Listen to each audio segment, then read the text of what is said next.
ألف لام ميم. ذلك الكتاب لا ريب فيه هدى للمتقين الذين يؤمنون بالغيب ويقيمون الصلاة ومما رزقناهم ينفقون والذين يؤمنون بما أنزل إليك وما أنزل من قبلك وبالآخرة هم يوقنون أولئك على هدى من ربهم وأولئك هم المفلحون إن الذين كفروا سواء عليهم أأنذرتهم أم لم تنذرهم لا يؤمنون ختم الله على قلوبهم وعلى سمعهم وعلى أبصارهم غشاوة ولهم عذاب عظيم ومن الناس من يقول آمنا بالله وباليوم الآخر وما هم بمؤمنين يخادعون الله والذين آمنوا وما يخدعون إلا أنفسهم وما يشعرون في قلوبهم مرض فزادهم الله مرضا ولهم عذاب أليم بما كانوا يكذبون وإذا قيل لهم لا تفسدوا في الأرض قالوا إنما نحن مصلحون ألا إنهم هم المفسدون ولكن لا يشعرون وإذا قيل لهم آمنوا كما آمن الناس قالوا أنؤمن كما آمن السفهاء ألا إنهم هم السفهاء ولكن لا يعلمون وإذا لقوا الذين آمنوا قالوا آمنا وإذا خلوا إلى شياطينهم قالوا إنا معكم إنما نحن مستهزئون الله يستهزئ بهم ويمدهم في طغيانهم يعمهون أولئك الذين اشتروا الضلالة بالهدى فما ربحت تجارتهم وما كانوا مهتدين مثلهم كمثل الذي استوقد نارا فلما أضاءت ما حوله ذهب الله بنورهم وتركهم في ظلمات لا يبصرون صم بكم عمي فهم لا يرجعون أو كصيب من السماء فيه ظلمات ورعد وبرق يجعلون أصابعهم في آذانهم من الصواعق حذر الموت والله محيط بالكافرين يكاد البرق يخطف أبصارهم كلما أضاء لهم مشوا فيه وإذا أظلم عليهم قاموا ولو شاء الله لذهب بسمعهم وأبصارهم إن الله على كل شيء قدير يا أيها الناس اعبدوا ربكم الذي خلقكم والذين من قبلكم لعلكم تتقون الذي جعل لكم الأرض فراشا والسماء بناء وأنزل من السماء ماء فأخرج به من الثمرات رزقا لكم فلا تجعلوا لله أندادا وأنتم تعلمون وإن كنتم في ريب مما نزلنا على عبدنا فأتوا بسورة من مثله وادعوا شهداءكم من دون الله إن كنتم صادقين فإن لم تفعلوا ولن تفعلوا فاتقوا النار التي وقودها الناس والحجارة أعدت للكافرين وبشر الذين آمنوا وعملوا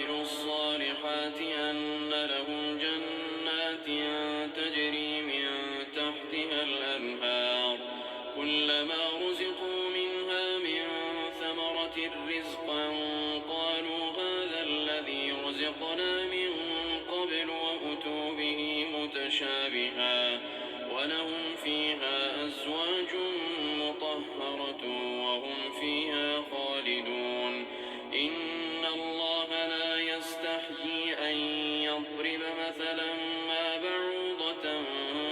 فما فوقها فأما الذين آمنوا فيعلمون أنه الحق من ربهم وأما الذين كفروا فيقولون ماذا أراد الله بهذا مثلا يضل به كثيرا ويهدي به كثيرا وما يضل به إلا الفاسقين الذين ينقضون عهد الله من بعد ميثاقه ويقطعون ما أمر الله به أن يوصل ويفسدون في الأرض أولئك هم الخاسرون كيف تكفرون بالله وكنتم أمواتا فأحياكم ثم يميتكم ثم يحييكم ثم إليه ترجعون هو الذي خلق لكم ما في الأرض جميعا ثم استوى إلى السماء فسواهن 7 سماوات وهو بكل شيء عليم وإذ قال ربك للملائكة إني جاعل في الأرض خليفة قالوا أتجعل فيها من يفسد فيها ويسفك الدماء ونحن نسبح بحمدك ونقدس لك قال إني أعلم ما لا تعلمون وعلم آدم الأسماء كلها ثم عرضهم على الملائكة فقال أنبئوني بأسماء هؤلاء إن كنتم صادقين قالوا سبحانك لا علم لنا إلا ما علمتنا إنك أنت العليم الحكيم قال يا آدم أنبئهم بأسمائهم فلما أنبأهم بأسمائهم قال ألم أقل لكم إني أعلم غيب السماوات والأرض وأعلم ما تبدون وما كنتم تكتمون وإذ قلنا للملائكة اسجدوا لآدم فسجدوا إلا إبليس أبى واستكبر وكان من الكافرين وقلنا يا آدم اسكن أنت وزوجك الجنة وكلا منها رغدا حيث شئتما ولا تقربا هذه الشجرة فتكونا من الظالمين فأزلهما الشيطان عنها فأخرجهما مما كانا فيه وقلنا اهبطوا بعضكم لبعض عدو ولكم في الأرض مستقر ومتاع إلى حين فتلقى آدم من ربه كلمات فتاب عليه إنه هو التواب الرحيم قلنا اهبطوا منها جميعا فإما يأتينكم مني هدى فمن تبع هداي فلا خوف عليهم ولا هم يحزنون والذين كفروا وكذبوا بآياتنا أولئك أصحاب النار هم فيها خالدون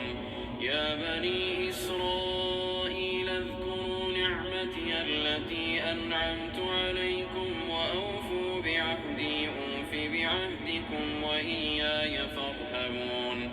وآمنوا بما أنزلت مصدقا لما معكم ولا تكونوا أول كافر به ولا تشتروا بآيات ثمنا قليلا وإياي فاتقون ولا تلبسوا الحق بالباطل وتكتموا الحق وأنتم تعلمون وأقيموا الصلاة وآتوا الزكاة واركعوا مع الراكعين أتأمرون الناس بالبر وتنسون أنفسكم وأنتم تتلون الكتاب أفلا تعقلون واستعينوا بالصبر والصلاة وإنها لكبيرة إلا على الخاشعين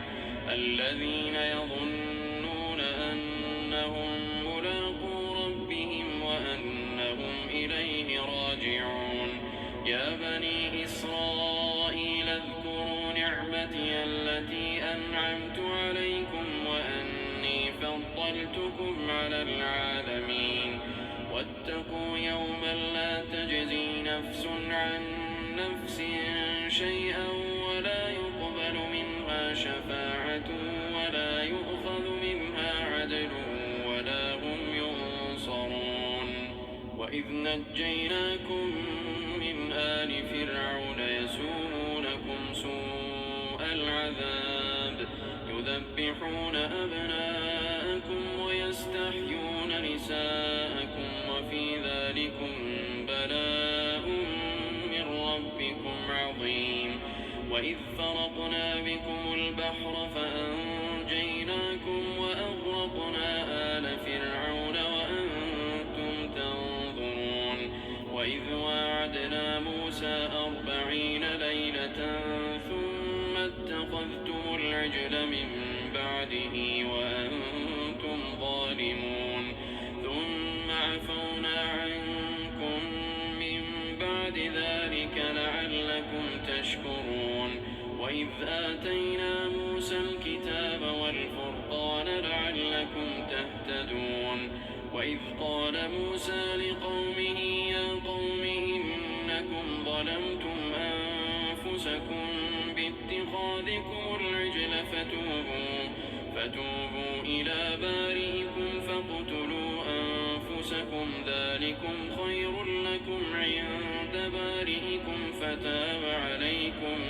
إنه هو التواب الرحيم وإذ قلتم يا موسى لن نؤمن لك حتى نرى الله جهرة فأخذتكم الصاعقة وأنتم تنظرون ثم بعثناكم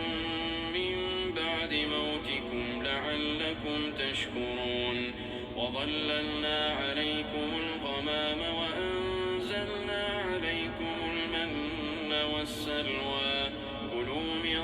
طيبات ما رزقناكم وما ظلمونا ولكن كانوا أنفسهم يظلمون وإذ قلنا ادخلوا هذه القرية فكلوا منها حيث شئتم رغدا وادخلوا الباب سجدا وقولوا حطة نغفر لكم خطاياكم وسنزيد المحسنين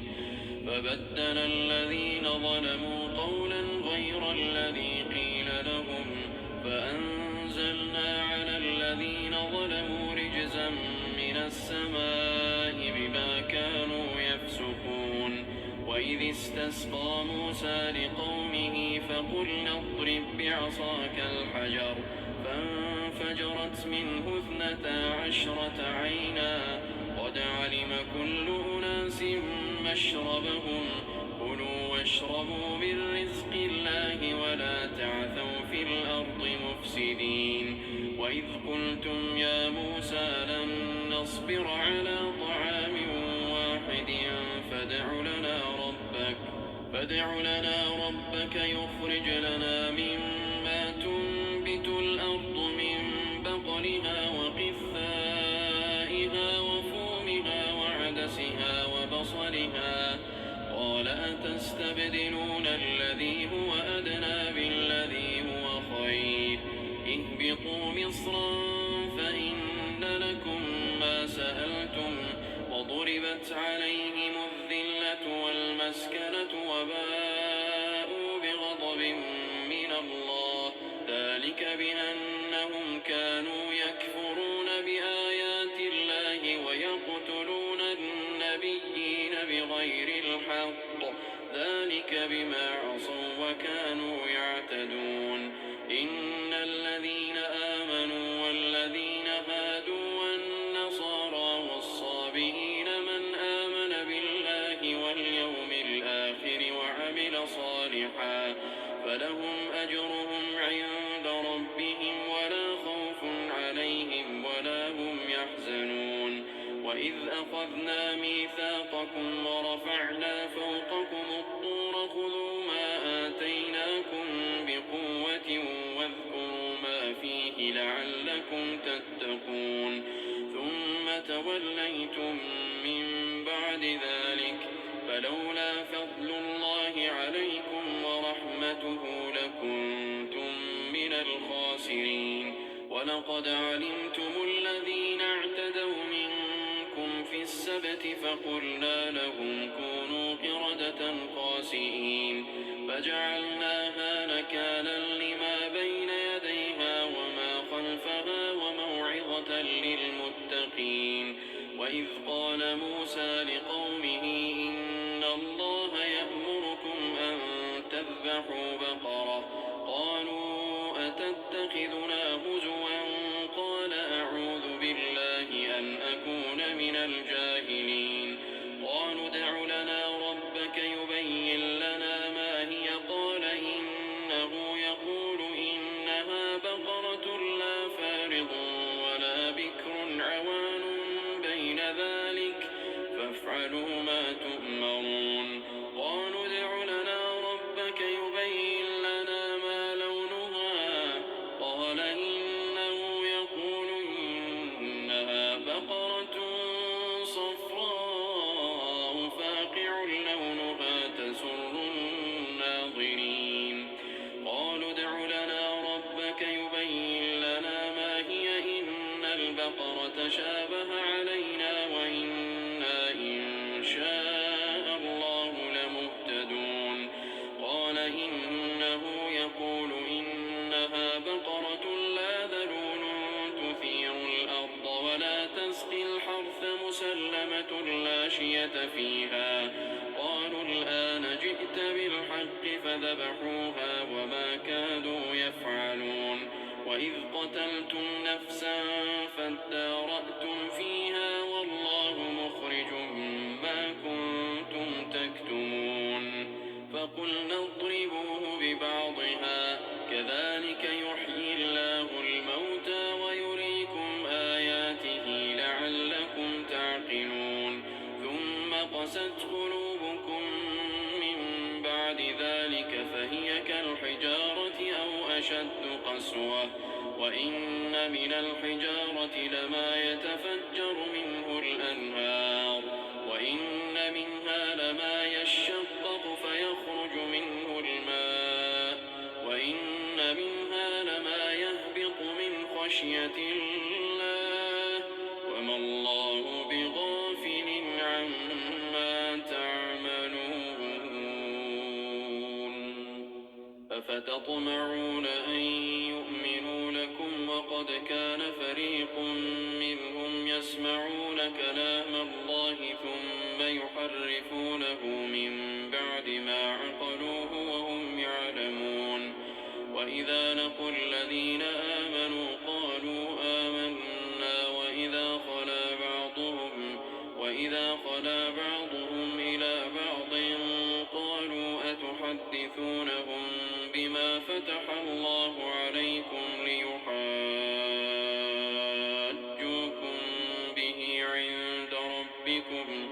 أفلا تعقلون أولا يعلمون أن الله يعلم ما يسرون وما يعلنون ومنهم أميون لا يعلمون الكتاب إلا أماني وإن هم إلا يظنون فويل للذين يكتبون الكتاب بأيديهم ثم يقولون هذا من عند الله ليشتروا به ثمنا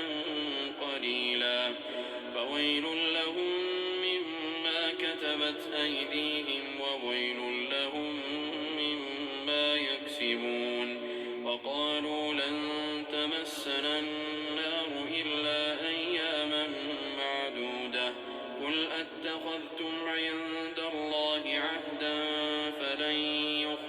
الله عهده أم تقولون على الله ما لا تعلمون بلى من كسب سيئة وأحاطت به خطيئته فأولئك أصحاب النار هم فيها خالدون والذين آمنوا وعملوا الصالحات أولئك أصحاب الجنة هم فيها خالدون وإذ أخذنا ميثاق بني إسرائيل لا تعبدون إلا الله وبالوالدين إحسانا وذي القربى واليتامى والمساكين وقولوا للناس حسنا وأقيموا الصلاة وآتوا الزكاة ثم توليتم إلا قليلا منكم وأنتم معرضون وإذ أخذنا ميثاقكم لا تسفكون دماءكم ولا تخرجون أنفسكم من دياركم ثم أقررتم وأنتم تشهدون ثم أنتم هؤلاء تقتلون أنفسكم وتخرجون فريقا منكم من ديارهم تظاهرون عليهم بالإثم والعدوان وإن يأتوكم أسارى تفادوهم وهو محرم عليكم إخراجهم أفتؤمنون ببعض الكتاب وتكفرون ببعض فما جزاء من يفعل ذلك منكم إلا خزي في الحياة الدنيا ويوم القيامة يردون إلى أشد العذاب وما الله بغافل عما تعملون أولئك الذين اشتروا الحياة الدنيا بالآخرة فلا يخفف عنهم العذاب ولا هم ينصرون ولقد آتينا موسى الكتاب وقفينا من بعده بالرسل وآتينا عيسى ابن مريم البينات وأيدناه بروح القدس أفكلما جاءكم رسول بما لا تهوى أنفسكم استكبرتم ففريقا كذبتم وفريقا تقتلون وقالوا قلوبنا غلف بل لعنهم الله بكفرهم فقليلا ما يؤمنون ولما جاءهم كتاب من عند الله مصدق لما معهم وكانوا من قبل يستفتحون على الذين كفروا فلما جاءهم ما عرفوا كفروا به فلعنة الله على الكافرين بئس ما اشتروا به أنفسهم أن يكفروا بما أنزل الله بغيا أن ينزل الله من فضله على من يشاء من عباده فباءوا بغضب على غضب وللكافرين عذاب مهين وإذا قيل لهم آمنوا بما أنزل الله قالوا نؤمن بما أنزل علينا ويكفرون بما وراءه وهو الحق مصدقا لما معهم قل فلم تقتلون أنبياء الله من قبل إن كنتم مؤمنين ولقد جاءكم موسى بالبينات ثم اتخذتم العجل من بعده وأنتم ظالمون وإذ أخذنا ميثاقكم ورفعنا فوقكم الطور خذوا ما آتيناكم بقوة واسمعوا قالوا سمعنا وعصينا وأشربوا في قلوبهم العجل بكفرهم قل بئس ما يأمركم به إيمانكم إن كنتم مؤمنين قل إن كانت لكم فريضة من دون الناس فتمنوا الموت إن كنتم صادقين ولن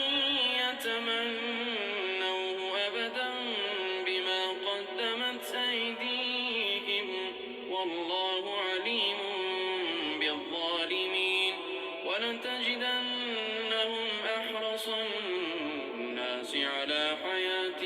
ومن الذين أشركوا يود أحدهم لو يعمر 1000 سنة وما هو بمزحزحه من العذاب أن يعمر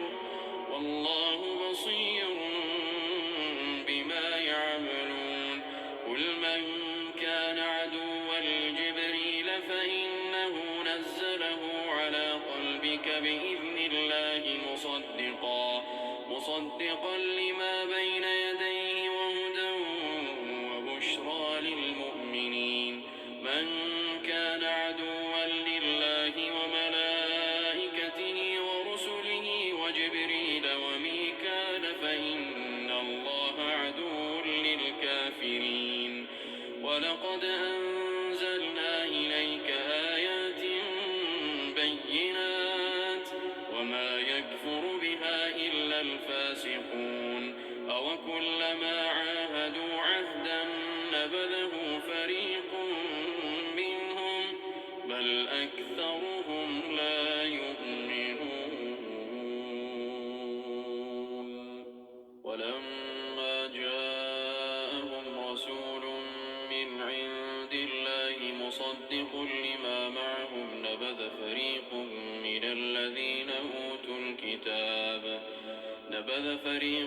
من الذين أوتوا الكتاب كتاب الله وراء ظهورهم كأنهم لا يعلمون واتبعوا ما تتلو الشياطين على ملك سليمان وما كفر سليمان ولكن الشياطين كفروا يعلمون الناس السحر وما أنزل على الملكين ببابل هاروت وماروت وما يعلمان من أحد حتى يقولا إنما نحن فتنة فلا تكفر فيتعلمون منهما ما يفرقون به بين المرء وزوجه وما هم بضارين به من أحد إلا بإذن الله ويتعلمون ما يضرهم ولا ينفعهم ولقد علموا لمن اشتراه ما له في الآخرة من خلاق ولبئس ما شروا به أنفسهم لو كانوا يعلمون ولو أنهم آمنوا واتقوا لمثوبة من عند الله خير لو كانوا يعلمون يا أيها الذين آمنوا لا تقولوا راعنا وقولوا انظرنا واسمعوا وللكافرين عذاب أليم ما يود الذين كفروا من أهل الكتاب ولا المشركين أن ينزل عليكم من خير من ربكم والله يختص برحمته من يشاء والله ذو الفضل العظيم ما ننسخ من آية أو ننسها نأت بخير منها أو مثلها ألم تعلم أن الله على كل شيء قدير ألم تعلم أن الله له ملك السماوات والأرض وما لكم من دون الله من ولي ولا نصير أم تريدون أن تسألوا رسولكم كما سئل موسى من قبل ومن يتبدل الكفر بالإيمان فقد ضل سواء السبيل ود كثير من أهل الكتاب لو يردونكم من بعد إيمانكم كفارا حسدا من عند أنفسهم من بعد بعد ما تبين لهم الحق فاعفوا واصفحوا حتى يأتي الله بأمره إن الله على كل شيء قدير وأقيموا الصلاة وآتوا الزكاة وما تقدموا لأنفسكم من خير تجدوه عند الله إن الله بما تعملون بصير وقالوا لن يدخل الجنة إلا من كان هودا أو نصارى تلك أمانيهم قل هاتوا برهانكم إن كنتم صادقين بلى من أسلم وجهه لله وهو محسن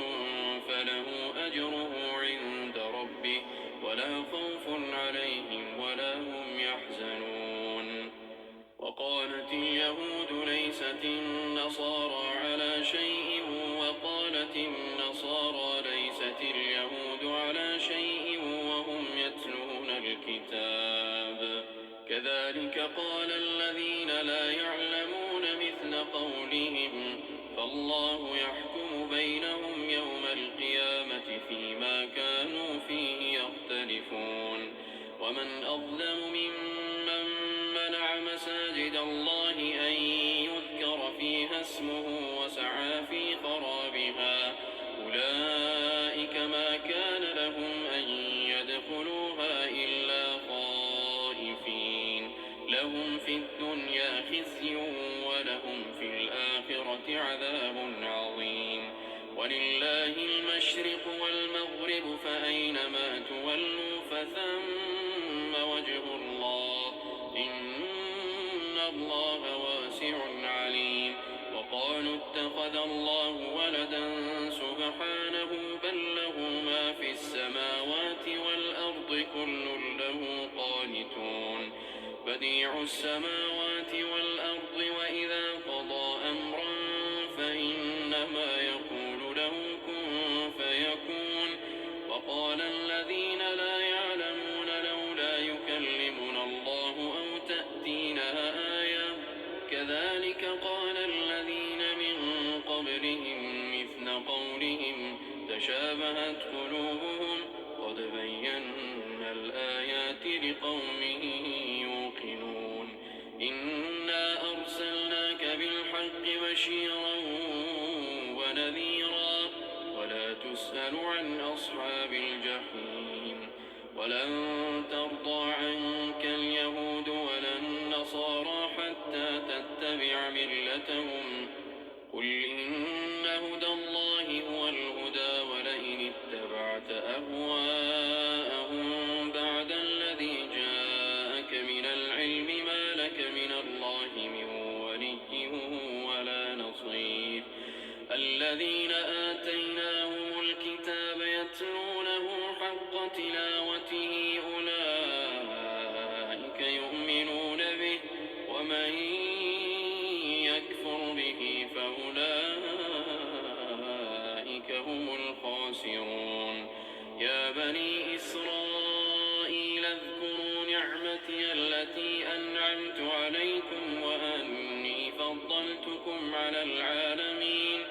واتقوا يوما لا تجزي نفس عن نفس شيئا ولا يقبل منها عدل ولا تنفعها شفاعة ولا هم ينصرون وإذ ابتلى إبراهيم ربه بكلمات فأتمهن قال إني جاعلك للناس إماما قال ومن ذريتي قال لا ينال عهد الظالمين وإذ جعلنا البيت مثابة للناس وأمنا واتخذوا من مقام إبراهيم مصلى وعهدنا إلى إبراهيم وإسماعيل أن طهرا بيتي للطائفين والعاكفين والركع السجود وإذ قال إبراهيم رب اجعل هذا بلدا آمنا وارزق أهله من الثمرات من آمن منهم بالله واليوم الآخر قال أمتعه قليلا ثم أضطره إلى عذاب النار وبئس المصير. وإذ يرفع إبراهيم القواعد من البيت وإسماعيل ربنا تقبل منا إنك أنت السميع العليم ربنا واجعلنا مسلمين لك ومن ذريتنا أمة مسلمة لك وأرنا مناسكنا وتب علينا إنك أنت التواب الرحيم ربنا وابعث فيهم رسولا منهم يتلو عليهم آياتك ويعلمهم الكتاب والحكمة ويزكيهم إنك أنت العزيز الحكيم. ومن يرغب عن ملة إبراهيم إلا من سفه نفسه ولقد اصطفيناه في الدنيا وإنه في الآخرة لمن الصالحين. إذ قال له ربه أسلم قال أسلمت لرب العالمين. ووصى بها إبراهيم بنيه ويعقوب يا بني إن الله اصطفى لكم الدين فلا تموتن إلا وأنتم مسلمون. أم كنتم شهداء إذ حضر يعقوب الموت إذ قال لبنيه ما تعبدون من بعدي قالوا نعبد إلهك وإله آبائك إبراهيم وإسماعيل وإسحاق إلها واحدا ونحن له مسلمون. تلك أمة قد خلت لها ما كسبت ولكم ما كسبتم ولا تسألون عما كانوا يعملون. وقالوا كونوا هودا أو نصارى تهتدوا قل بل ملة إبراهيم حنيفا وما كان من المشركين. قولوا آمنا بالله وما أنزل إلينا وما أنزل إلى إبراهيم وإسماعيل وإسحاق ويعقوب والأسباط وما أوتي موسى وما أوتي النبيون من ربهم لا نفرق بين أحد منهم ونحن له مسلمون. فإن آمنوا بمثل ما آمنتم به فقد اهتدوا وإن تولوا فإنما هم في شقاق فسيكفيكهم الله وهو السميع العليم. صبغة الله ومن أحسن من الله صبغة ونحن له عابدون. قل أتحاجوننا في الله وهو ربنا وربكم ولنا أعمالنا ولكم أعمالكم ونحن له مخلصون. أم تقولون إن إبراهيم وإسماعيل وإسحاق ويعقوب والأسباط كانوا هودا أو نصارى قل أأنتم أعلم أم الله ومن أظلم ممن كتم شهادة عنده من الله وما الله بغافل عما تعملون. تلك أمة قد خلت لها ما كسبت ولكم ما كسبتم ولا تسألون عما كانوا يعملون. سيقول السفهاء من الناس ما ولاهم عن قبلتهم التي كانوا عليها قل لله المشرق والمغرب يهدي من يشاء إلى صراط مستقيم. وكذلك جعلناكم أمة وسطا لتكونوا شهداء على الناس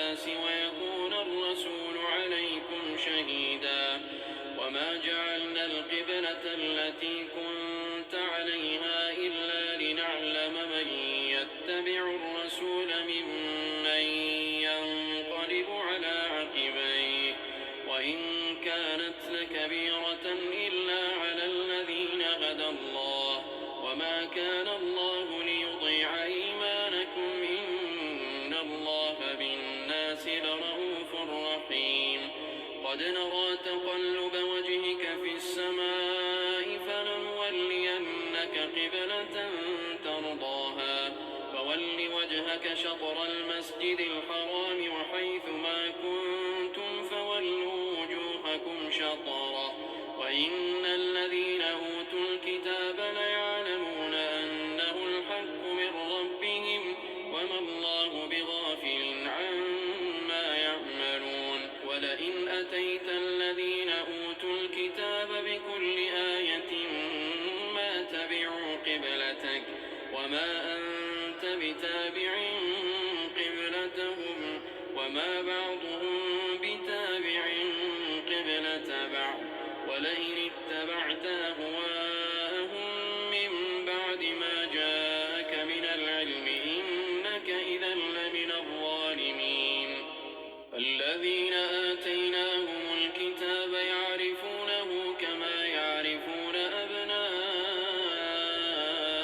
أبناءهم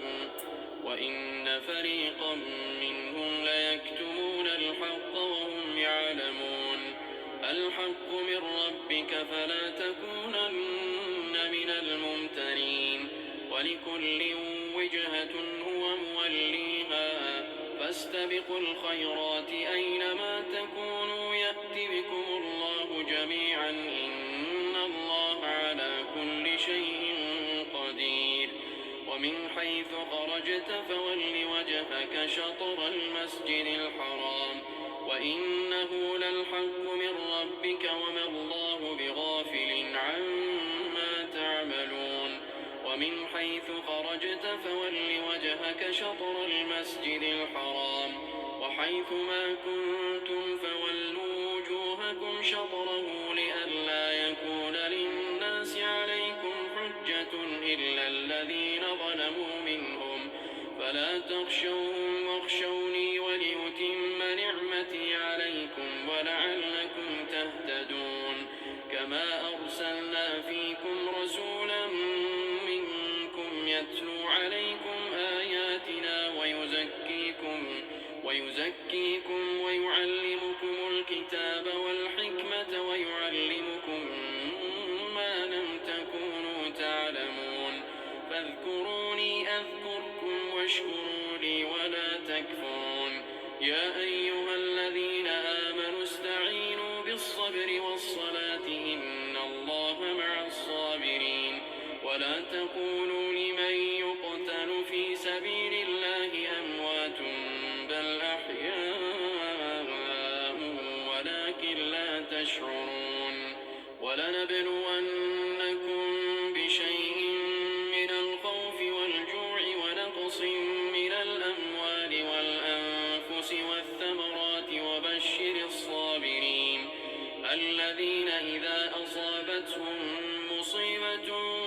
قالوا إنا لله وإنا إليه راجعون أولئك عليهم صلوات من ربهم ورحمة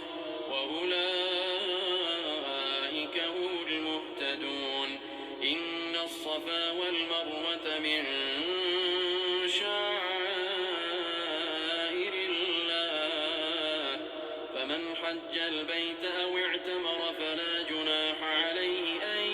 يطوف بهما ومن تطوع خيرا فإن الله شاكر عليم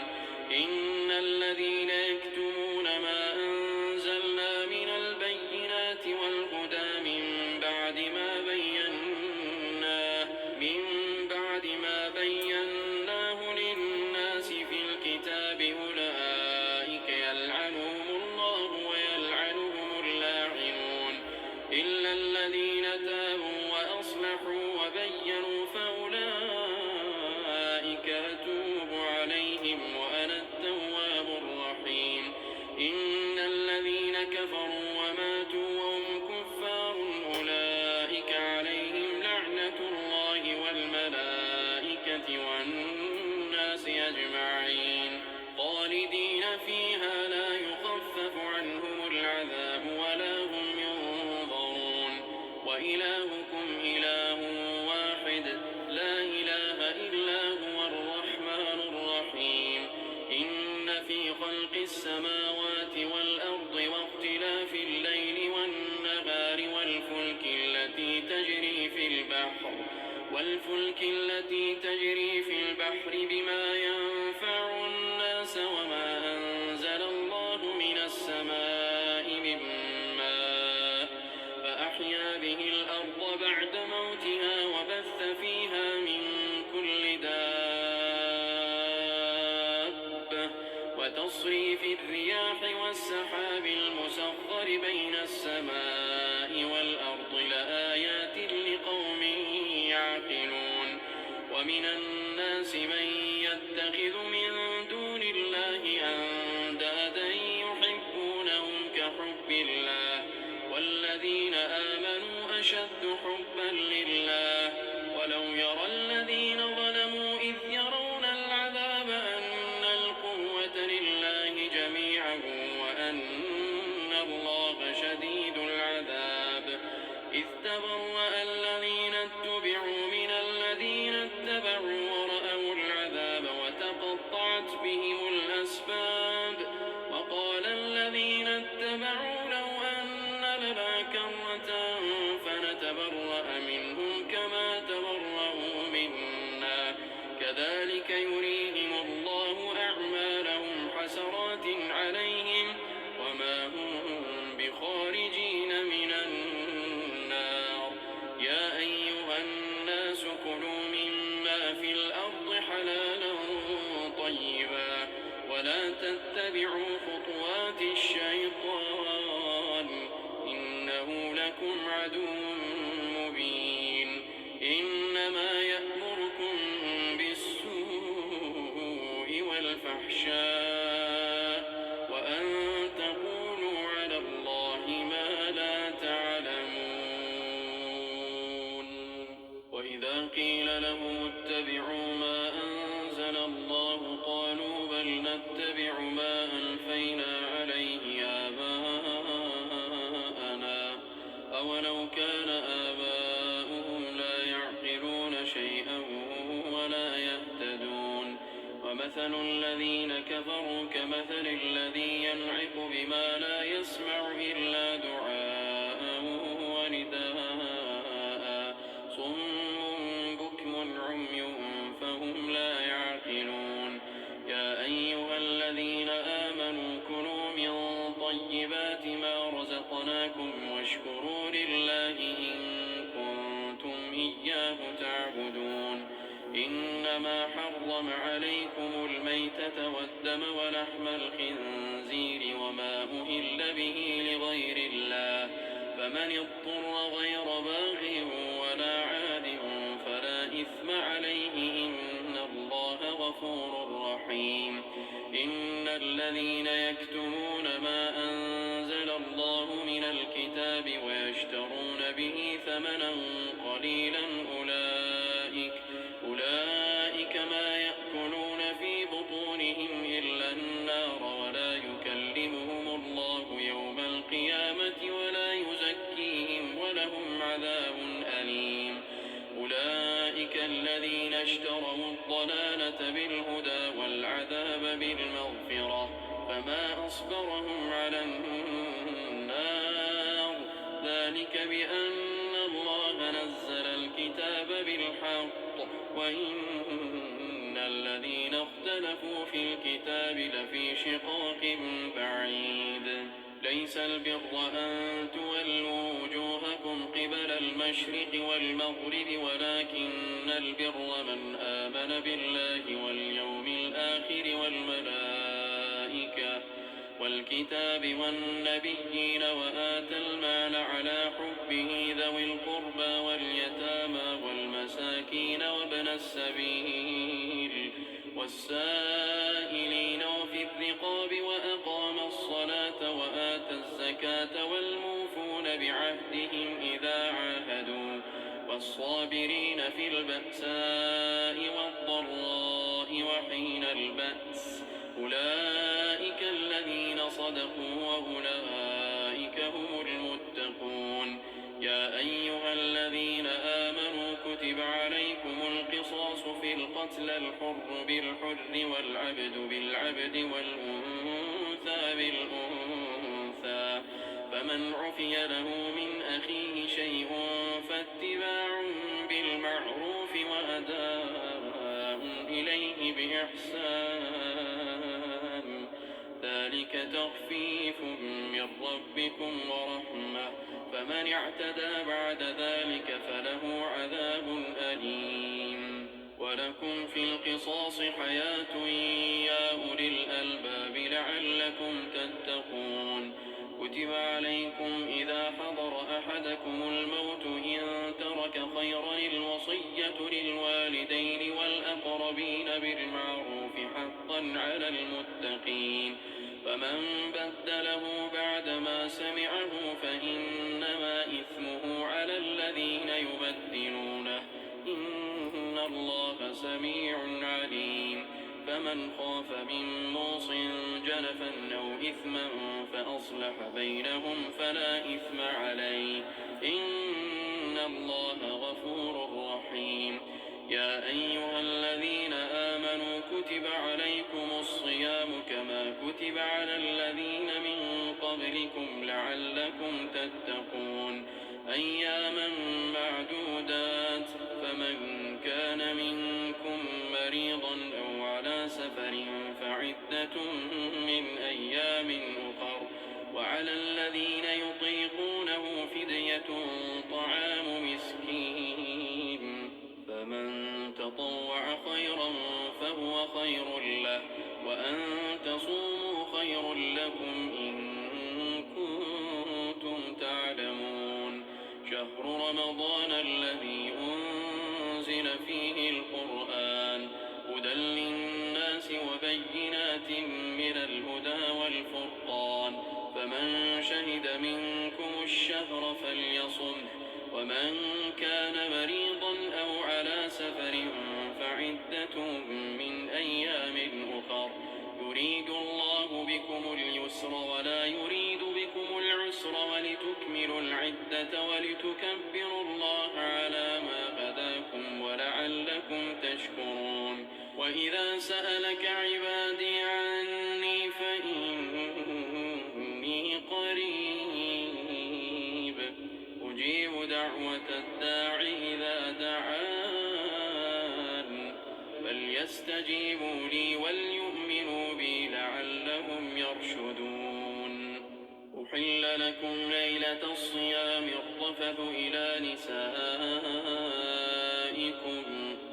هن لباس لكم وأنتم لباس لهن علم الله أنكم كنتم تختانون أنفسكم فتاب عليكم وعفى عنكم فالآن باشروهن وابتغوا ما كتب الله لكم وكلوا واشربوا حتى يتبين لكم الخيط الأبيض من الخيط الأسود من الفجر ثم أتموا الصيام إلى الليل ولا تباشروهن وأنتم عاكفون في المساجد تلك حدود الله فلا تقربوها كذلك يبين الله آياته للناس لعلهم يتقون. ولا تأكلوا أموالكم بينكم بالباطل وتدلوا بها إلى الحكام لتأكلوا فريقا من أموال الناس بالإثم وأنتم تعلمون. يسألونك عن الأهلة قل هي مواقيت للناس والحج وليس البر بأن تأتوا البيوت من ظهورها ولكن البر من اتقى وأتوا البيوت من أبوابها واتقوا الله لعلكم تفلحون. وقاتلوا في سبيل الله الذين يقاتلونكم ولا تعتدوا إن الله لا يحب المعتدين واقتلوهم حيث ثقفتموهم وأخرجوهم من حيث أخرجوكم والفتنة أشد من القتل ولا تقاتلوهم عند المسجد الحرام حتى يقاتلوكم فيه فإن قاتلوكم فاقتلوهم كذلك جزاء الكافرين فإن انتهوا فإن الله غفور رحيم وقاتلوهم حتى لا تكون فتنة ويكون الدين لله فإن انتهوا فلا عدوان إلا على الظالمين الشهر الحرام بالشهر الحرام والحرمات قصاص فمن اعتدى عليكم فاعتدوا عليه بمثل ما اعتدى عليكم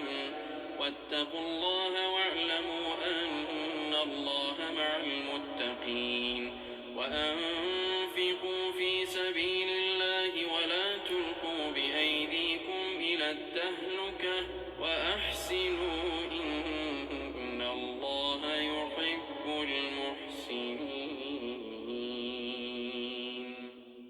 وأتموا الحج والعمرة لله فإن أحصرتم فما استيسر من الهدي ولا تحلقوا رؤوسكم حتى يبلغ الهدي محله فمن كان منكم مريضا أو به أذى من رأسه ففدية من صيام أو صدقة أو نسك فإذا أمنتم فمن تمتع بالعمرة إلى الحج فما استيسر من الهدي فمن لم يجد فصيام 3 أيام في الحج و7 إذا رجعتم تلك 10 كاملة ذلك لمن لم يكن أهله حاضر المسجد الحرام واتقوا الله واعلموا أن الله شديد العقاب الحج أشهر معلومات فمن فرض فيهن الحج فلا رفث ولا فسوق ولا جدال في الحج وما تفعلوا من خير يعلمه الله وتزودوا فإن خير الزاد التقوى واتقون يا أولي الألباب ليس عليكم جناح أن تبتغوا فضلا من ربكم فإذا أفضتم من عرفات فاذكروا الله عند المشعر الحرام واذكروه كما هداكم وإن كنتم من قبله لمن الضالين ثم أفيضوا من حيث أفاض الناس واستغفروا الله إن الله غفور رحيم فإذا قضيتم مناسككم فاذكروا الله كذكركم آباءكم أو أشد ذكرا فمن الناس من يقول ربنا آتنا في الدنيا وما له في الآخرة من خلاق ومنهم من يقول ربنا آتنا في الدنيا حسنة وفي الآخرة حسنة وقنا عذاب النار أولئك لهم نصيب مما كسبوا والله سريع الحساب واذكروا الله في أيام معدودات فمن تعجل في يومين فلا إثم عليه ومن تأخر فلا إثم عليه لمن اتقى واتقوا الله واعلموا أنكم إليه تحشرون ومن الناس من يعجبك قوله في الحياة الدنيا ويشهد الله على ما في قلبه وهو ألد الخصام وإذا تولى سعى في الأرض ليفسد فيها والله لا يحب الفساد. وإذا قيل له اتق الله أخذته العزة بالإثم فحسبه جهنم ولبئس المهاد. ومن الناس من يشري نفسه ابتغاء مرضات الله والله رءوف بالعباد. يا أيها الذين آمنوا ادخلوا في السلم كافة ولا تتبعوا خطوات الشيطان إنه لكم عدو مبين. فإن زللتم من بعد ما جاءتكم البينات فاعلموا أن الله عزيز حكيم. هل ينظرون إلا أن يأتيهم الله في ظلل من الغمام والملائكة وقضي الأمر وإلى الله ترجع الأمور. سل بني إسرائيل كم آتيناهم من آية بينة ومن يبدل نعمة الله من بعد ما جاءته فإن الله شديد العقاب. زين للذين كفروا الحياة الدنيا ويسخرون من الذين آمنوا والذين اتقوا فوقهم يوم القيامة والله يرزق من يشاء بغير حساب. كان الناس أمة واحدة فبعث الله النبيين مبشرين ومنذرين وأنزل معهم الكتاب بالحق ليحكم بين الناس فيما اختلفوا فيه وما اختلف فيه إلا الذين أوتوه من بعد ما جاءتهم البينات بغيا بينهم فهدى الله الذين آمنوا لما اختلفوا فيه من الحق بإذنه والله يهدي من يشاء إلى صراط مستقيم. أم حسبتم أن تدخلوا الجنة ولما يأتكم مثل الذين خلوا من قبلكم مستهم البأساء والضراء وزلزلوا حتى يقول الرسول والذين آمنوا معه متى نصر الله ألا إن نصر الله قريب. يسألونك ماذا ينفقون قل ما أنفقتم من خير فللوالدين والأقربين واليتامى والمساكين وابن السبيل وما تفعلوا من خير فإن الله به عليم. كتب عليكم القتال وهو كره لكم وعسى أن تكرهوا شيئا وهو خير لكم وعسى أن تحبوا شيئا وهو شر لكم والله يعلم وأنتم لا تعلمون. يسألونك عن الشهر الحرام قتال فيه قل قتال فيه كبير وصد عن سبيل الله وكفر به والمسجد الحرام وإخراج أهله منه أكبر عند الله والفتنة أكبر من القتل ولا يزالون يقاتلونكم حتى يردوكم عن دينكم إن استطاعوا ومن يرتد منكم عن دينه فيمت وهو كافر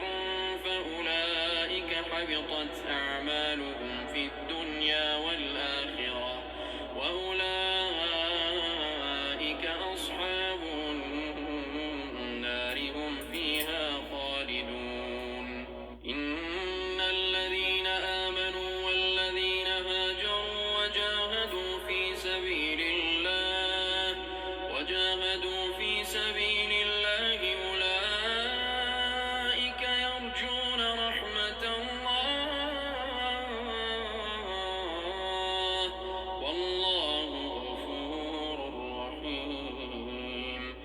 ويسألونك عن الخمر والميسر قل فيهما إثم كبير ومنافع للناس وإثمهما أكبر من نفعهما ويسألونك ماذا ينفقون قل العفو كذلك يبين الله لكم الآيات لعلكم تتفكرون في الدنيا والآخرة ويسألونك عن اليتامى قل إصلاح لهم خير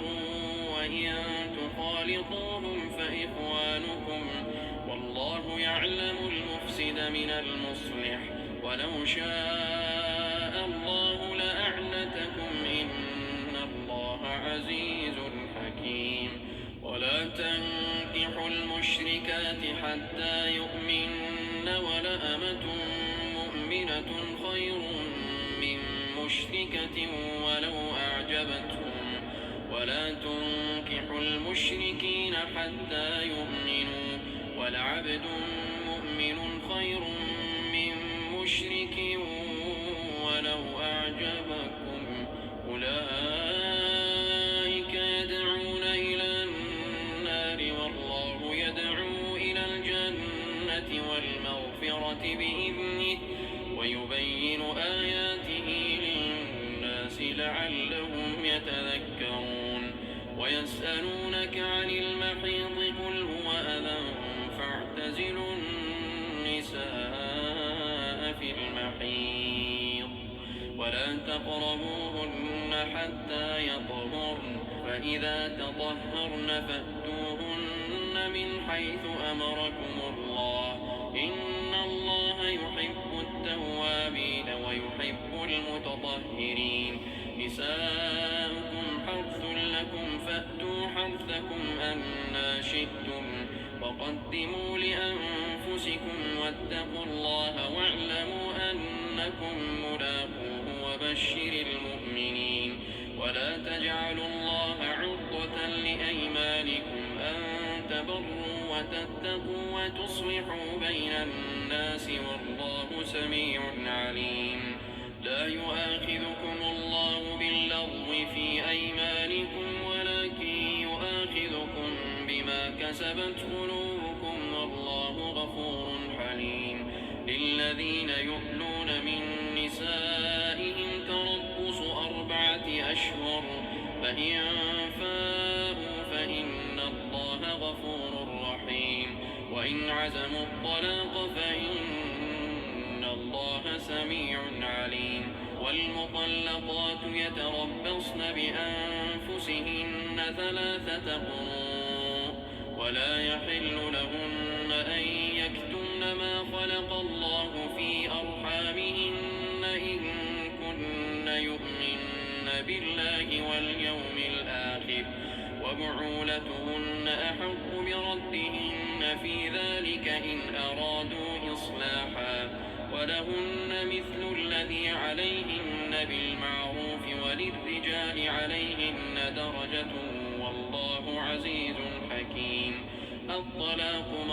2 فإمساك بمعروف أو تسريح بإحسان ولا يحل لكم أن تأخذوا مما آتيتموهن شيئا إلا أن يخافا ألا يقيما حدود الله فإن خفتم ألا يقيما حدود الله فلا جناح عليهما فيما افتدت به تلك حدود الله فلا تعتدوها ومن يتعد حدود الله فأولئك هم الظالمون فإن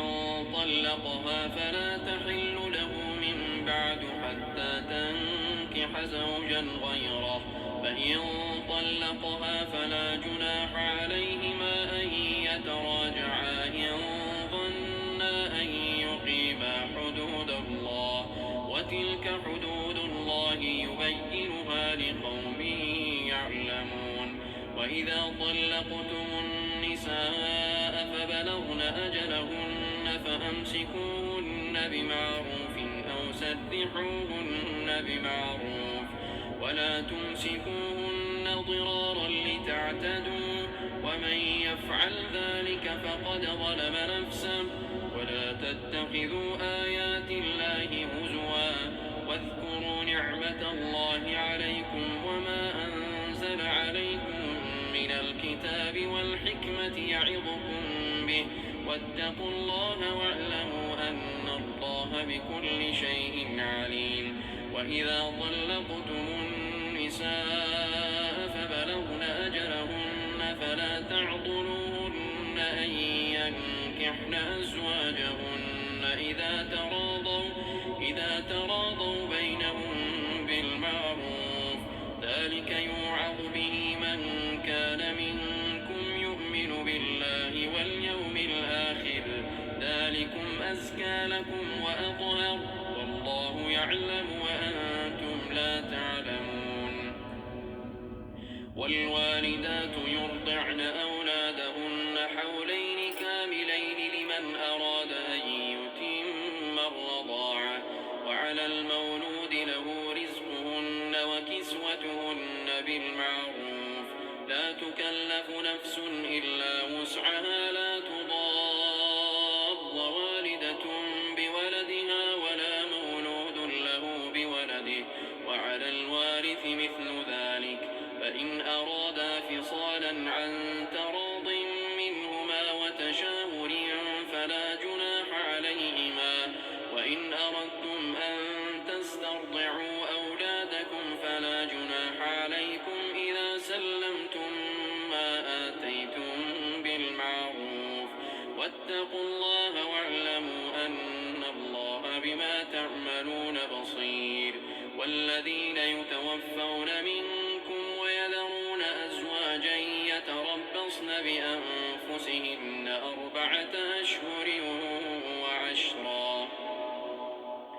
فإذا بلغن أجلهن فلا جناح عليكم فيما فعلن في أنفسهن بالمعروف والله بما تعملون خبير. ولا جناح عليكم فيما عرضتم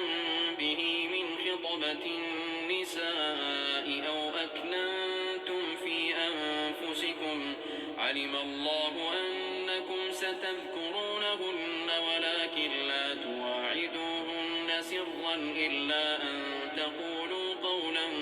معروفا. ولا تعزموا عقدة النكاح حتى يبلغ الكتاب أجله. واعلموا أن الله يعلم ما في أنفسكم فاحذروه. واعلموا أن الله غفور حليم. لا جناح عليكم إن طلقتم النساء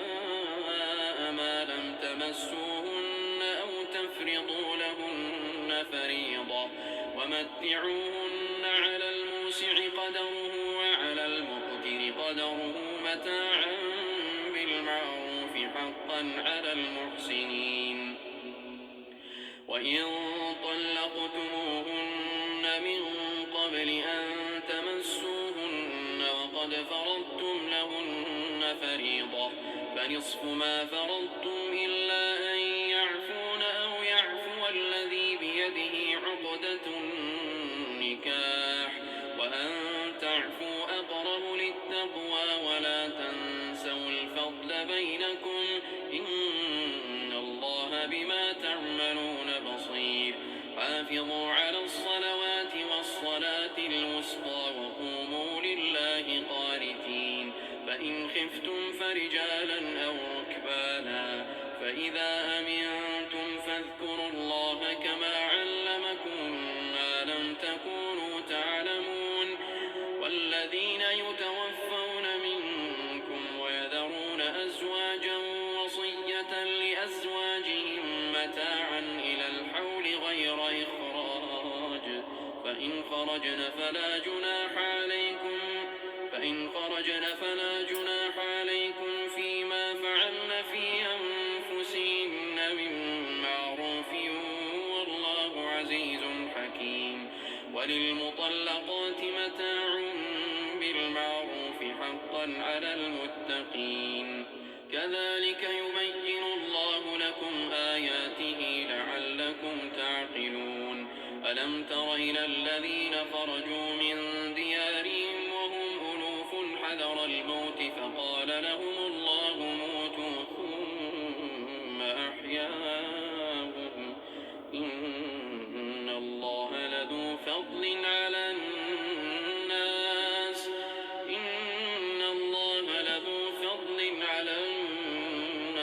ولكن أكثر الناس لا يشكرون وقاتلوا في سبيل الله واعلموا أن الله سميع عليم من ذا الذي يقرض الله قرضا حسنا فيضاعفه له أضعافا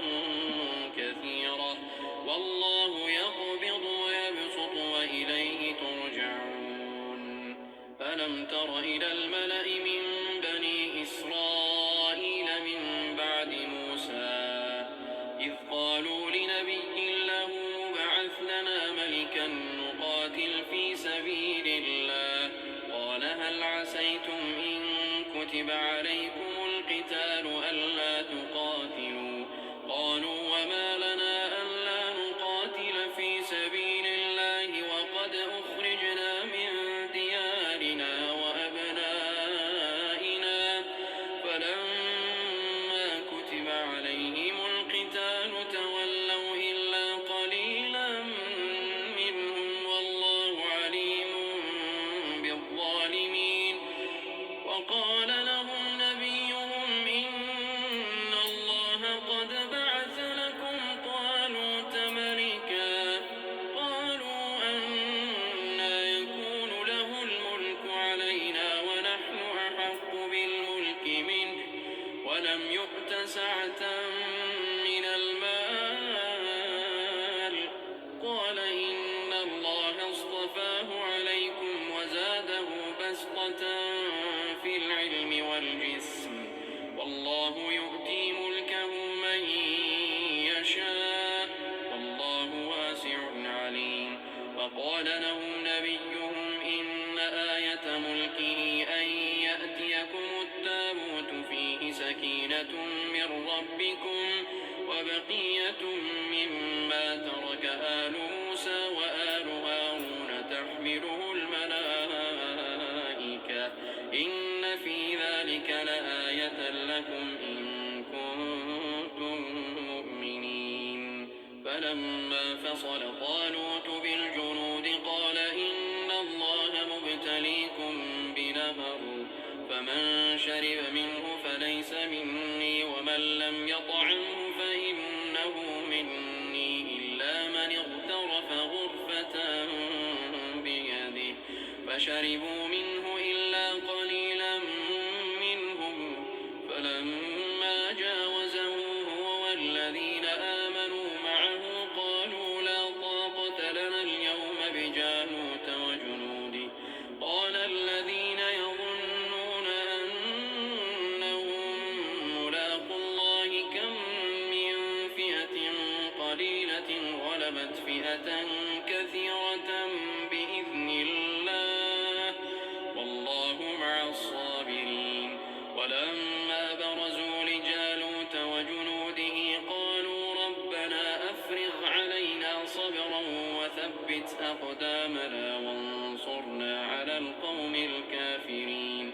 فهزموهم بإذن الله وقتل داود جالوت وآتاه الله الملك والحكمة وعلمه مما يشاء ولولا دفع الله الناس بعضهم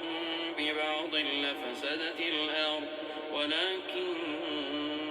الله ذو فضل على العالمين تلك آيات الله نتلوها عليك بالحق وإنك لمن المرسلين تلك الرسل فضلنا بعضهم على بعض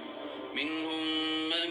كلم الله ورفع بعضهم درجات وآتينا عيسى ابن مريم البينات وأيدناه بروح القدس ولو شاء الله ما اقتتل الذين من بعدهم من بعد ما جاءوا ولكن اختلفوا فمنهم من آمن ومنهم من كفر ولو شاء الله ما اقتتلوا ولكن الله يفعل ما يريد. يا أيها الذين آمنوا أنفقوا مما رزقناكم من قبل أن يأتي يوم لا بيع فيه ولا خلة ولا شفاعة والكافرون هم الظالمون. الله لا إله إلا هو الحي القيوم لا تأخذه سنة ولا نوم له ما في السماوات وما في الأرض. من ذا الذي يشفع عنده إلا بإذنه يعلم ما بين أيديهم وما خلفهم ولا يحيطون بشيء من علمه إلا بما شاء. وسع كرسيه السماوات والأرض ولا يؤوده حفظهما وهو العلي العظيم. لا إكراه في الدين قد تبين الرشد من الغي. فمن يكفر بالطاغوت ويؤمن بالله فقد استمسك بالعروة الوثقى لا انفصام لها والله سميع عليم. الله ولي الذين آمنوا يخرجهم من الظلمات إلى النور والذين كفروا أولياءهم الطاغوت يخرجونهم من النور إلى الظلمات أولئك أصحاب النار هم فيها خالدون. ألم تر إلى الذي حاج إبراهيم في ربه أن آتاه الله الملك إذ قال إبراهيم ربي الذي يحيي ويميت قال أنا أحيي وأميت قال إبراهيم فإن الله يأتي بالشمس من المشرق فأت بها من المغرب فبهت الذي كفر والله لا يهدي القوم الظالمين. أو كالذي مر على قرية وهي خاوية على عروشها قال أنى يحيي هذه الله بعد موتها فأماته الله 100 عام ثم بعثه قال كم لبثت قال لبثت يوما أو بعض يوم قال بل لبثت 100 عام فانظر إلى طعامك وشرابك لم يتسنه وانظر إلى حمارك ولنجعلك آية للناس وانظر إلى العظام كيف ننشزها ثم نكسوها لحما فلما تبين له قال أعلم أن الله على كل شيء قدير. وإذ قال إبراهيم رب أرني كيف تحيي الموتى قال أولم تؤمن قال بلى ولكن ليطمئن قلبي قال فخذ 4 من الطير فصرهن إليك ثم اجعل على كل جبل منهن جزءا ثم ادعهن يأتينك سعيا واعلم أن الله عزيز حكيم. مثل الذين ينفقون أموالهم في سبيل الله كمثل حبة أنبتت 7 سنابل في كل سنبلة 100 حبة والله يضاعف لمن يشاء والله واسع عليم. الذين ينفقون أموالهم في سبيل الله ثم لا يتبعون ما أنفقوا منا ولا أذى لهم أجرهم عند ربهم ولا خوف عليهم ولا هم يحزنون. قول معروف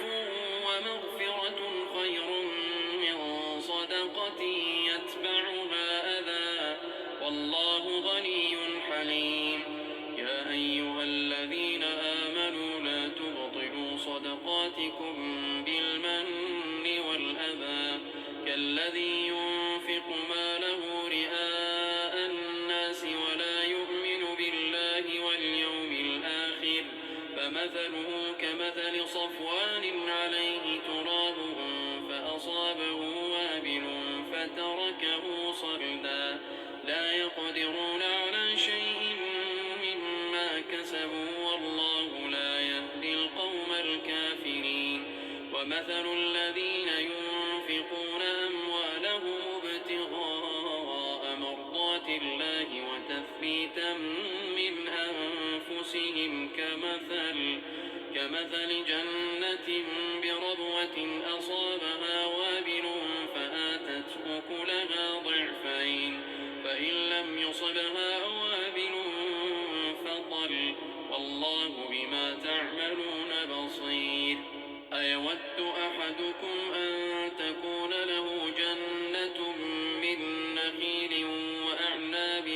تجري من تحتها الأنهار له فيها من كل الثمرات وأصابه الكبر وله ذرية ضعفاء فأصابها إعصار فيه نار فاحترقت كذلك يبين الله لكم الآيات لعلكم تتفكرون يا أيها الذين آمنوا أنفقوا من طيبات ما كسبتم ومما أخرجنا لكم من الأرض ولا تيمموا الخبيث منه تنفقون ولستم بآخذيه إلا أن تغمضوا فيه واعلموا أن الله غني حميد الشيطان يعدكم الفقر ويأمركم بالفحشاء والله يعدكم مغفرة منه وفضلا والله واسع عليم يؤتي الحكمة من يشاء ومن يؤت الحكمة فقد أوتي خيرا كثيرا وما يذكر إلا أولو الألباب وما أنفقتم من نفقة أو نذرتم من نذر فإن الله يعلمه وما للظالمين من أنصار إن تبدوا الصدقات فنعما هي وإن تخفوها وتؤتوها الفقراء فهو خير لكم ويكفر عنكم من سيئاتكم والله بما تعملون خبير ليس عليك هداهم ولكن الله يهدي من يشاء وما تنفقوا من خير فلأنفسكم وما تنفقون إلا ابتغاء وجه الله وما تنفقوا من خير يوفى إليكم وأنتم لا تظلمون للفقراء الذين أحصروا في سبيل الله لا يستطيعون ضربا في الأرض يحسبهم الجاهل أغنياء من التعفف تعرفهم بسيماهم لا يسألون الناس إلحافا وما تنفقوا من خير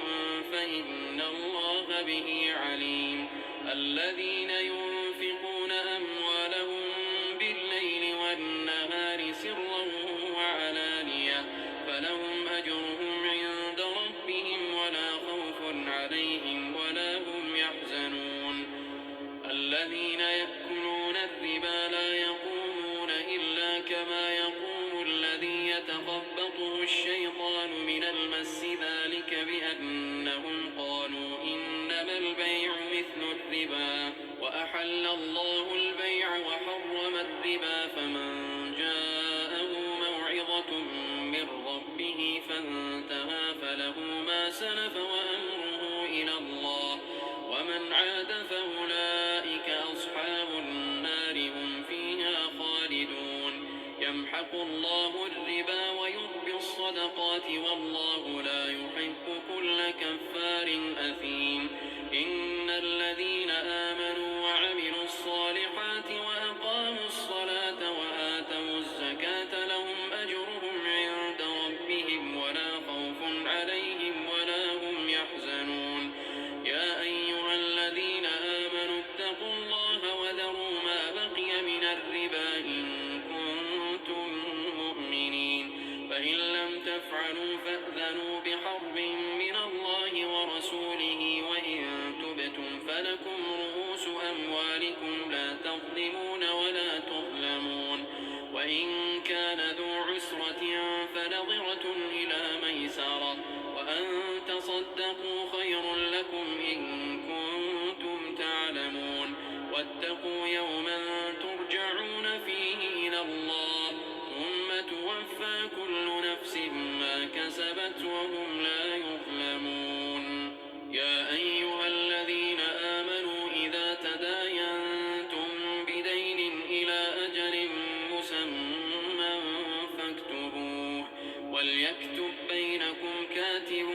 بالعدل ولا يأب كاتب أن يكتب كما علمه الله فليكتب وليملل الذي عليه الحق وليتق الله ربه ولا يبخس منه شيئا فإن كان الذي عليه الحق سفيها أو ضعيفا أو لا يستطيع أن يمل هو فليملل وليه بالعدل واستشهدوا شهيدين من رجالكم فإن لم يكونا رجلين فرجل وامرأتان ممن ترضون من الشهداء أن تضل إحداهما فتذكر إحداهما الأخرى ولا يأبى الشهداء إذا ما دعوا ولا تسأموا أن تكتبوه صغيرا أو كبيرا إلى أجله ذلكم أقسط عند الله وأقوم للشهادة وأدنى ألا ترتابوا إلا أن تكون تجارة حاضرة تديرونها بينكم فليس عليكم جناح ألا تكتبوها وأشهدوا إذا تبايعتم ولا يضار كاتب ولا شهيد وإن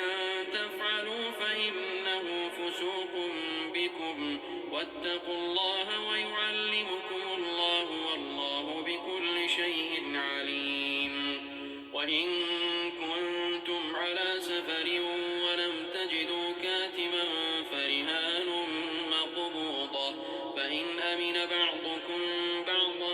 فليؤدي الذي اؤتمن أمانته وليتق الله ربه ولا تكتموا الشهادة ومن يكتمها فإنه آثم قلبه والله بما تعملون عليم لله ما في السماوات وما في الأرض وإن تبدوا ما في أنفسكم أو تخفوه يحاسبكم به الله فيغفر لمن يشاء ويعذب من يشاء والله على كل شيء قدير آمن الرسول بما أنزل إليه من ربه والمؤمنون كل آمن بالله وملائكته وكتبه ورسله لا نفرق بين أحد من رسله وقالوا سمعنا وأطعنا غفرانك ربنا وإليك المصير لا يكلف الله نفسا إلا وسعها لها ما كسبت وعليها ما اكتسبت ربنا لا تؤاخذنا إن نسينا أو أخطأنا ربنا ولا تحمل علينا إصرا كما حملته على الذين من قبلنا ربنا ولا تحملنا ما لا